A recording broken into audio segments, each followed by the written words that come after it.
Hello students, good morning. Hope you all are fine and safe at home. So we are almost to the end of the chapter Magnetic Effect of Electric Current. Today we are discussing the last topic of this lesson, that is electromagnetic induction. Okay, electromagnetic induction.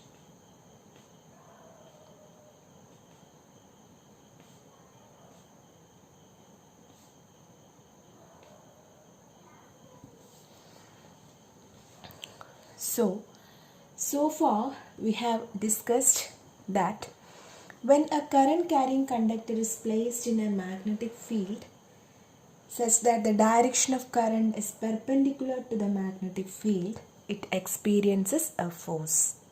We have seen in our previous class and we have studied it through an activity. Again, the same thing we applied in the case of an electric motor also. Okay. Now, this force causes the conductor to move. Right. Now, let us imagine a situation in which a conductor is moving inside a magnetic field, or a magnetic field is changing around a fixed conductor. Clear, my dear students? We already studied that a current carrying conductor, when it is placed in a magnetic field, it experiences a force, isn't it? But now we are just assuming a situation in which a conductor is moving inside a magnetic field. Okay, the first condition is the conductor is moving inside a magnetic field, or a magnetic field is changing around a fixed conductor. A magnetic field is changing around a fixed conductor. Okay, so we are assuming here two cases. Okay, so this was actually studied by the famous scientist Michael Faraday. Okay, now Faraday made an important breakthrough by discovering how a moving magnet can be used to generate electric current. How a moving magnet can be used to generate electric current. We just studied that with the help of electric current we can produce magnetism, isn't it? Now the reverse we are going to study, that is with the help of a moving magnet we are generating electric current. So this was actually discovered by Faraday, and for studying more about this we have to study the activities that are given in your textbook. You can see activity 13.8. Okay, let us have a look on it. So once again I will just say the introduction here. We already studied that a current carrying conductor is behaving like a magnet, or it can produce a magnetic property, isn't it? And also when a current carrying conductor is placed in a magnetic field, it experiences a force. Okay, this much we studied. Now Faraday studied more about this, and finally he was able to find that a moving magnet can be used to generate electric current. Okay, that is what here told. When a conductor is moving inside a magnetic field, or when a magnetic field is changing around a fixed conductor, what will happen? That is what we are going to study with the help of an activity, and finally after the activity you will be getting a clear idea. So the idea was actually put forward by the scientist Michael Faraday, and actually he made an important breakthrough by discovering how a moving magnet can be used to generate electric current. Okay, so for studying this, we are moving to the activity number 13.8. Okay, listen. For doing this activity, we need a coil of wire AB, then galvanometer and a strong bar magnet. Okay. Now, here you can see in your textbook, the diagram is given there. This is the coil of wire. Let it be named as AB. Now this is connected to a galvanometer. Now a bar magnet is placed here. Okay, this figure you can see in your textbook. Now here you want to study a new term, that is galvanometer. So what is the use of a galvanometer, or for what purpose we are using galvanometer? You have studied a meter, then voltmeter, like that you have studied, and you know a meter is the device used to measure the current, isn't it? It is used to measure the amount of current passing through the circuit. Voltmeter is used to measure the potential difference in a circuit, isn't it? Now here we are using a galvanometer, and it is an instrument, almost it looks similar to that of an ammeter or a voltmeter, and the figure you can see in your textbook, and it is used to detect the presence of current in a circuit. So what is the purpose of galvanometer? Galvanometer is used to detect the presence, only to detect the presence of current. Okay, whether the current is there in the circuit, presence of current in the circuit. Now in a galvanometer there is a pointer, and in the middle of the reading is there in the form of a semicircle, and middle of the reading there is 0, okay, at the center of the scale, and if the pointer is remaining at 0, it means that 0 current is flowing through the circuit. That means there is no current in the circuit. And this pointer can deflect either to the left or to the right of the 0 mark, depending on the direction of current. That means when this galvanometer is connected in a circuit, if the current is moving towards a direction, the galvanometer will move to, suppose if it is moving to left.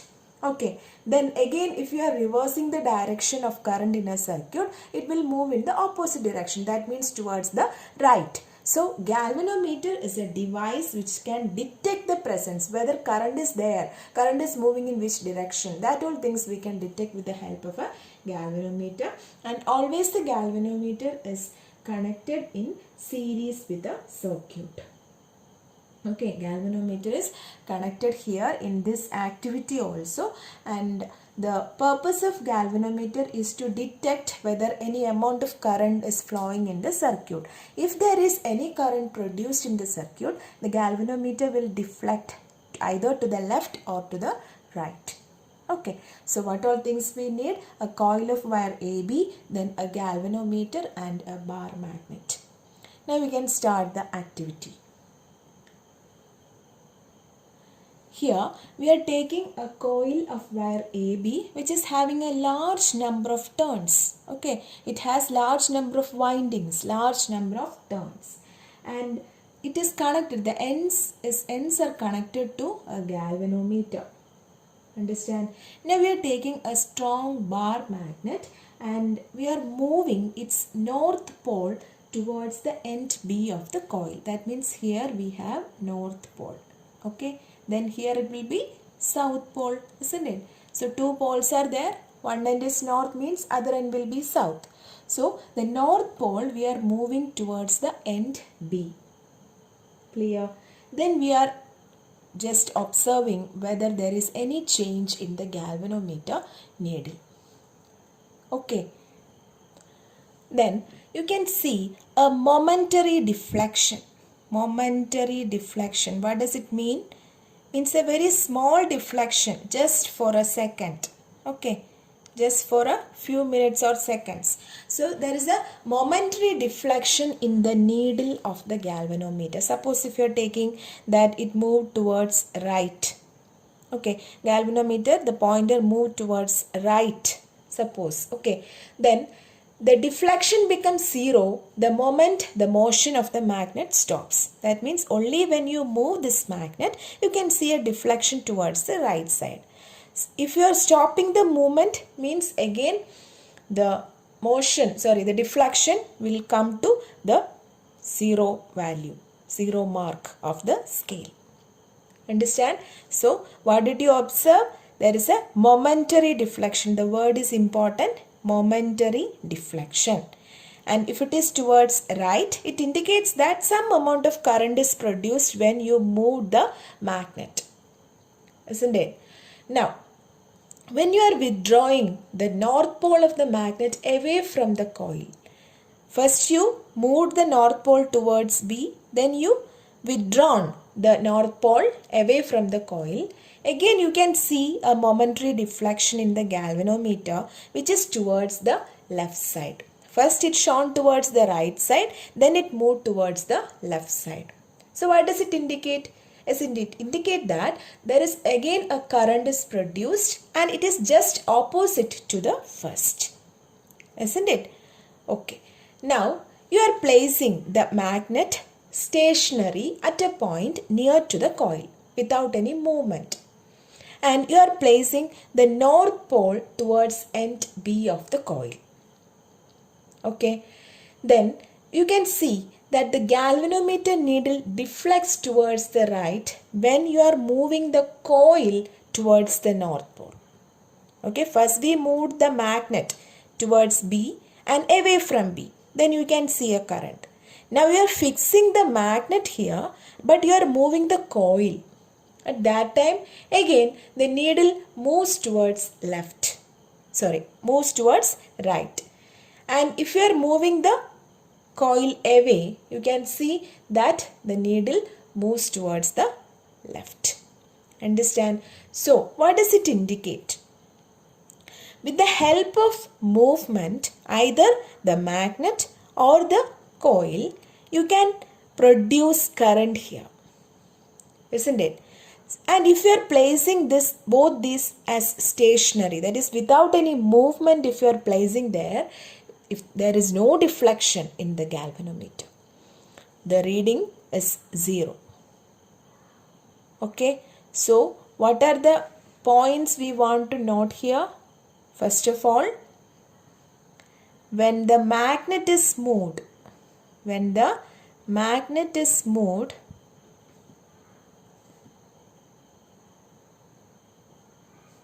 towards or away, isn't it, from the coil,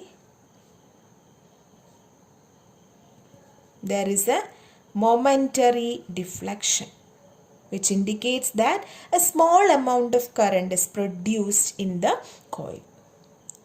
Then again, when the coil is moved by fixing the magnet, again you can see a momentary deflection. It can be towards the magnet or away from the magnet. Okay, then also you can note a momentary deflection. Understand? Now when the coil is kept stationary,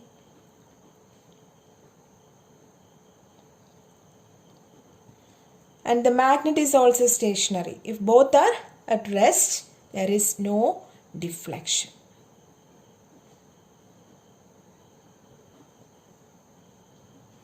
Clear for you? So what can you conclude from this particular activity? Yes, by seeing this activity, you can conclude that the motion of the magnet or the movement of the magnet with respect to the coil produces an induced potential difference.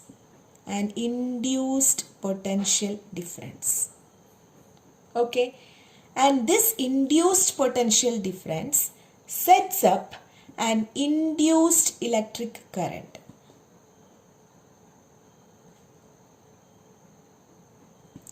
Induced potential difference sets up induced electric current. So you have studied if there is potential difference, because of potential difference there will be electric current. You have studied in the chapter electricity, right? So this movement of magnet, it is actually creating an induced potential difference, which in turn creates an induced electric current. Here you have a new term there. What is that? As it is induced. What does the word induced mean? What does the word induced mean? As induction or induced means giving rise to something. Okay, the meaning is giving rise to something.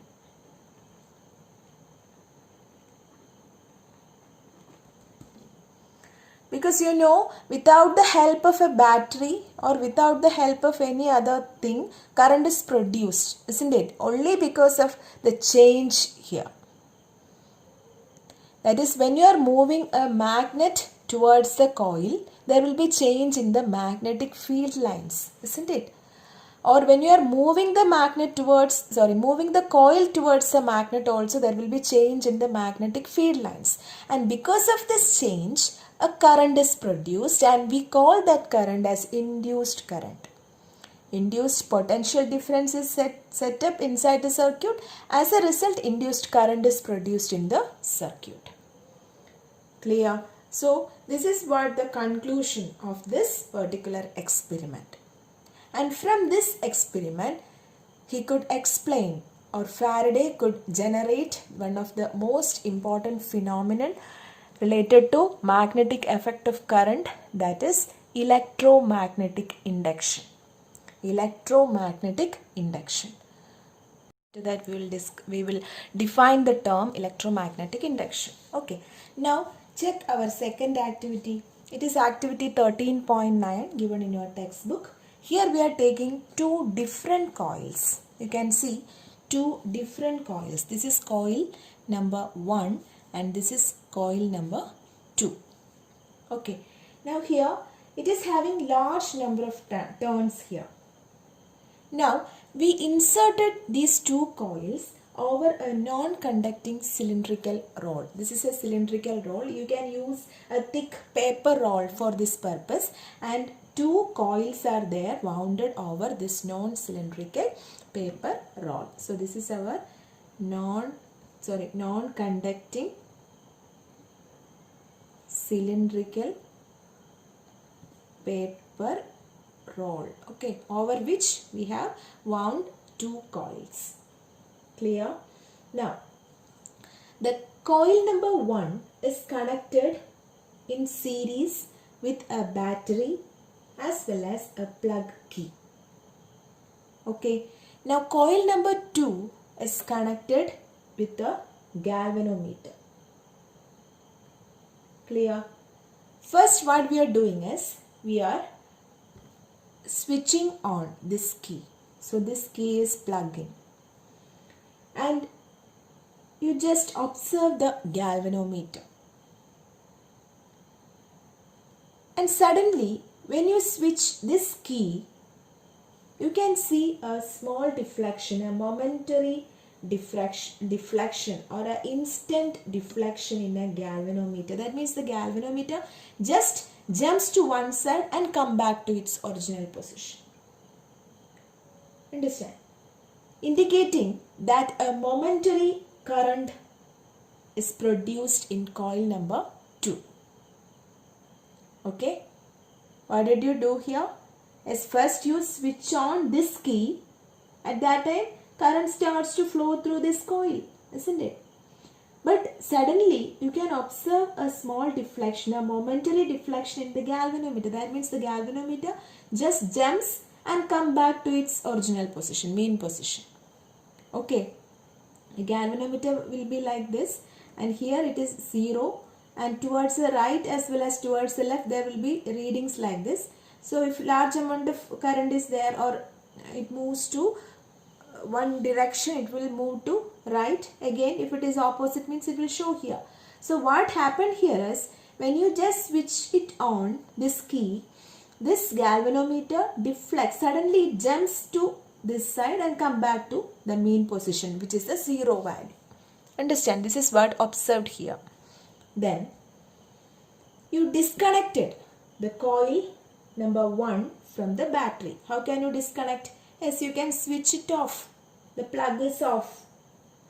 But when you switch it off, at the same time again you can observe a current in the opposite side, similar to the first case. That means just a jumping towards the left side and then again coming back to its original position. So it means that the current in the coil number 2 now flows in the opposite direction. Understand? So in this first activity we just used one coil and a galvanometer. With the help of magnet we could find that some current is produced in the coil. We called it as induced current. Now in the second activity we have two coils. It is wounded over a non-conducting paper rod. Suppose you can take anything which is non-conducting, and then the coil number 1 is connected to a battery and a key, and the second coil is connected to a galvanometer. When you switch it on, you can see a small momentary deflection, which means that it lasts for few seconds only. It jumped towards one side and then come back to its mean position. Again, when you switch it off, you can see the jumping of this coil of the pointer towards the left side and coming back to its mean position. So, as soon as the current in the coil number 1 reaches either a steady value or 0, the galvanometer in coil 2 shows no deflection. You just observe that, isn't it? That means if it is having a steady value, means some amount of current is flowing through this.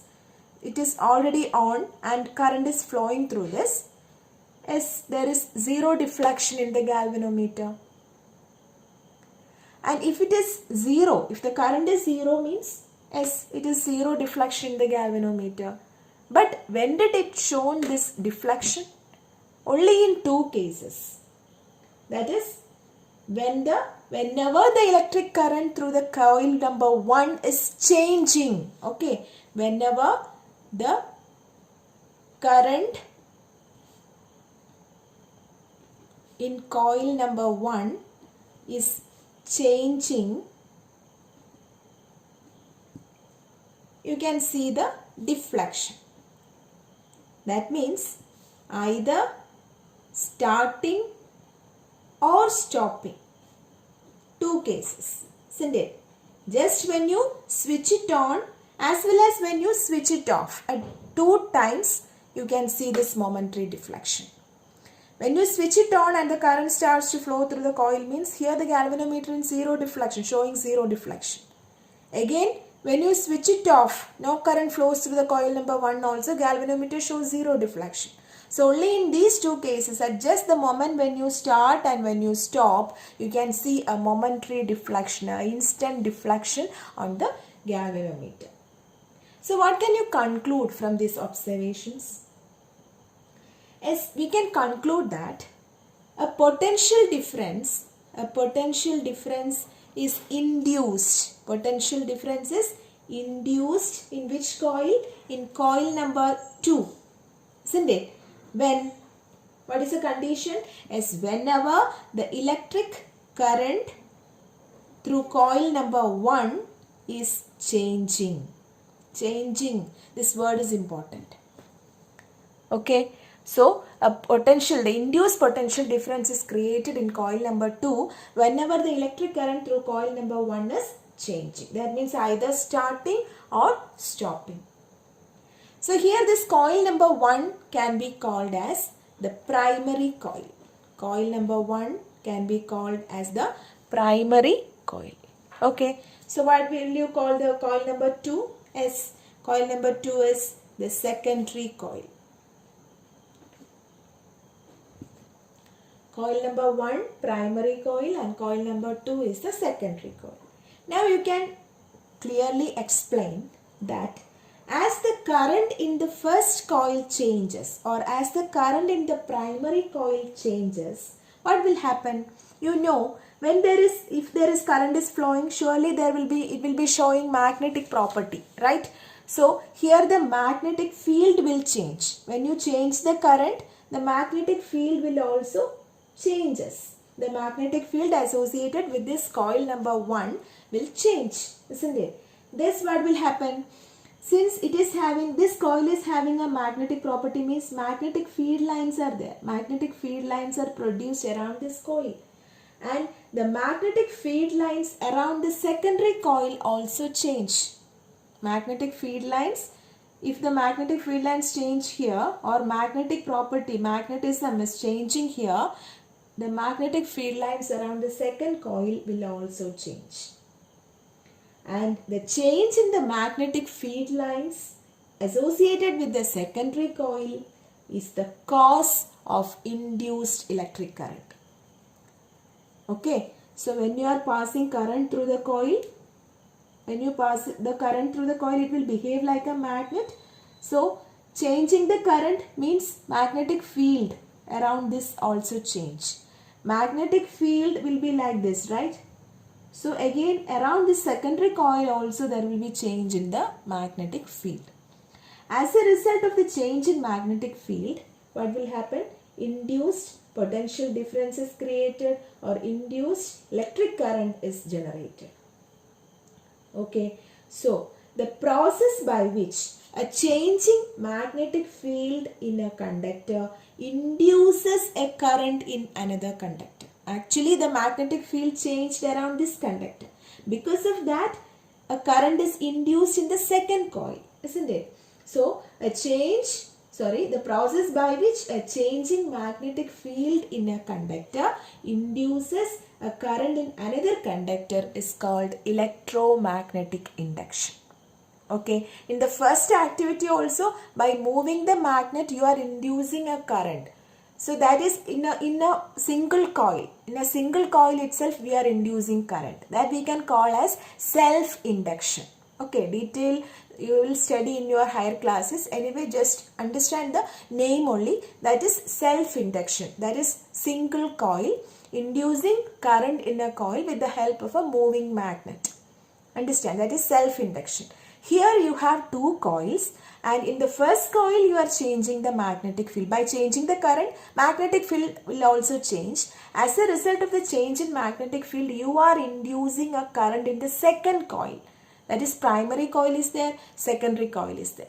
Changing magnetic field in the primary coil will result in the change in what? Or it will result in the production of induced current in coil number 2. That is a secondary coil. That such type of induction we can call as mutual induction. Okay, mutual induction involves two coils in which the first coil we are changing the magnetic field and it induces a current in the second coil. This type of induction is known as mutual induction. Understand? So how can you define electromagnetic induction? So it is the process by which a changing magnetic field in a conductor induces a current in another conductor. Okay, so this is called electromagnetic induction. This is called electromagnetic induction. Here there is one question, that is, the value of induced current depends on what all factors?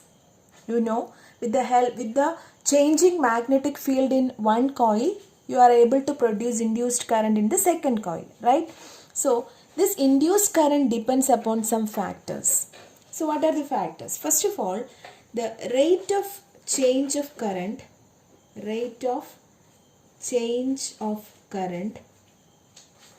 in the primary coil. Rate of change of current in the primary coil. That means if you are increasing the amount of current in the first coil, you will be able to produce more induced current in coil number 2. Okay. Now the second one is number of turns in the primary coil. Number of turns in the primary coil. That you already know that if you are increasing the number of turns, means more amount of current will produce through that coil. If more amount of current is produced through coil number 1, it can produce more induced current in coil number 2. So by increasing the number of turns also, induced current can be increased. Then third one is the EMF, or the potential difference induced in the primary coil. This word you may be not familiar with, just study it as the potential difference. Okay, that is, the induced potential difference is known as induced EMF. So this induced EMF, or it is produced, which is produced in the primary coil, is also a factor which affect the induced current. Understand? So these are the factors on which induced current depends. Now for explaining this in detail, there is one more rule that you have to study, that is Fleming's right hand rule. Already you have studied two rules. First one is right hand thumb rule and second is Fleming's left hand rule. So you know the uses of these rules. Right hand thumb rule is used to find the direction of magnetic field, and Fleming's left hand rule is used to find the direction of force in a current carrying conductor placed in a magnetic field. Right? Now the third rule is Fleming's right hand rule, in which it gives the direction of induced current. So Fleming's right hand rule is used to find the direction of induced current in a coil. Okay, now let us check the rule. So this is almost similar to our left hand rule. Only one difference is there. We are just assuming all the factors in our right hand. Okay, so in the left hand rule, Fleming's left hand rule, you have studied that you have to stretch the thumb, forefinger and middle finger in such a way that the three should be mutually perpendicular, and there the forefinger indicates the direction of magnetic field, then middle finger will give you the direction of current and the thumb will give you the direction of force experienced. Same here also, but here we are finding the direction of induced current. So how can you state? Yes, you have to stretch the thumb, forefinger and middle finger of your right hand in such a way that they are perpendicular to each other. If the forefinger indicates the direction of magnetic field, okay, then the thumb shows the direction of motion of conductor, then the middle finger will give you the direction of induced current. This word is very important because in the right hand rule is used for finding the direction of induced current. So finally you have to write the middle finger show the direction of induced current. So similar to our Fleming's left hand rule, you have to stretch the three fingers like this. It should be mutually perpendicular. So thumb, then forefinger and finally middle finger, and in this way you have to hold. Three should be mutually perpendicular. That means these two, this one, forefinger and middle finger should be mutually perpendicular. Again these two should be mutually perpendicular, and finally this thumb and middle finger should be mutually perpendicular. Here the forefinger, this is the forefinger, it indicates the direction of magnetic field, then thumb will give you the direction of motion of the conductor, and finally the middle finger will give you the direction of induced current. So this is Fleming's right hand rule. Okay, so by this chapter is coming to an end, because as you know some topics were deleted by the CBSE in your revised syllabus. The portions after this, that means electric motor and domestic circuits, electric circuits, these two topics were deleted. So up to this you have to study for your exams. Up to Fleming's right hand rule you have to study. Understand? So in our coming classes we will revise each and every topic by doing more and more questions. So have a nice day and thank you.